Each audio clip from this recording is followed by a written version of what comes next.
Hi friends, welcome back to my channel. ఇంక ఈరోజు వ్లాగ్లో వచ్చేసి నేనైతే మీకు ఆల్రెడీ థంబ్నెయిల్ చూసి అర్థమయ్యే ఉంటుంది, గోదావరి స్టైల్లో చేపల పులుసు అని.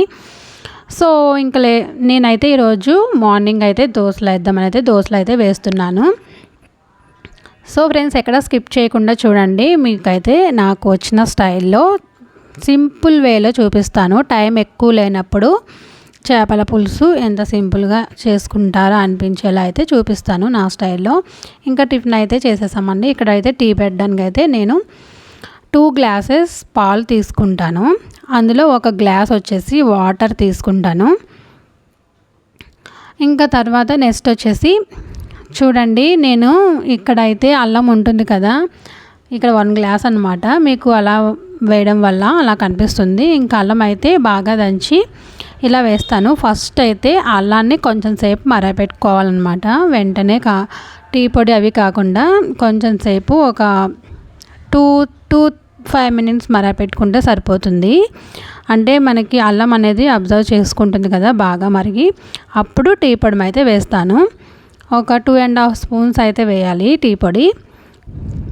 అప్పుడు ఇది బాగా మరిగిపోయిన తర్వాతకి లాస్ట్లో అయితే షుగర్ అయితే యాడ్ చేస్తాను అనమాట. నేను స్టార్టింగే షుగర్ అయితే యాడ్ చేయను. టీ పొడి బాగా మరిగిన తర్వాత లాస్ట్లో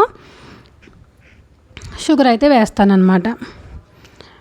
సో అంటే అల్లం టీ ఎలా చేసుకోవాలనేసి కొంచెం మందికి ఉంటుంది కదా, ఇంకా నేనైతే ఇలాగే చేస్తాను అనమాట. ఇంకా లంచ్ ప్రిపేర్ చేద్దామని అయితే ఇంకా చేస్తున్నాను అనమాట.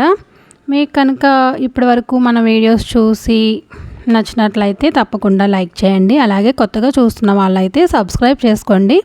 ఇంకా లేట్ చేయకుండా ఇంకా ఫిష్ ఎలా చేయాలో చూపిస్తాను.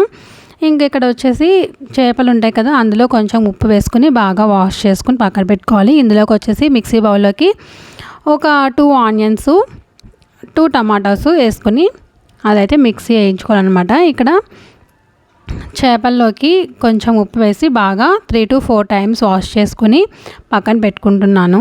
అందులో కొంచెం కారం అది వేసి ఒక 5-10 మినిట్స్ ఫ్రిడ్జ్లో పెట్టుకుని ఫిష్ బయట పెట్టుకుంటే అప్పుడు చాలా బాగుంటుంది అనమాట. నేను నెక్స్ట్ వచ్చేసి మిక్సీ జార్లో ఆనియన్స్ టమాటాస్ అయితే పేస్ట్ చేసేసుకున్నాను. ఇక్కడ ప్యాన్ తీసుకుని అక్కడ ఒక ఆనియన్ని 5 ఒక పచ్చిమిర్చి తీసుకుని కొత్తిమీర తీసుకుని ప్యాన్లో కొంచెం ఆయిల్ పోసుకొని అవి అయితే కట్ చేసి పెట్టుకున్న ఆనియన్స్ని కొంచెం వేపిన తర్వాతకి మనం ఫస్ట్ మిక్సీ జార్లో వేసుకున్న పేస్ట్ని అయితే పచ్చివాసన పోయేంత వరకు వేపుకున్న తర్వాత కొంచెం అల్లం వెల్లుల్లిపాయ పేస్ట్ వేసుకొని బాగా మిక్స్ అయ్యేలాగా కలుపుకోవాలి.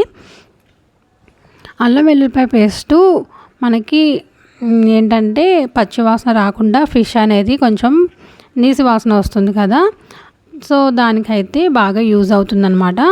అది 5 మినిట్స్ అయిపోయిన తర్వాతకి అందులో ఇందాక మనం చేపల్లో ఆల్రెడీ కొంచెం కారం వేసి ఫ్రిడ్జ్లో పెట్టుకున్నాం కదా, కాబట్టి ఇందులో 2 స్పూన్స్ వేసుకొని కొంచెం సరిపడా ఉప్పు వేసుకొని బాగా ఒక 5-10 మినిట్స్ని మూత పెట్టి బాగా ఉంచుకోవాలన్నమాట.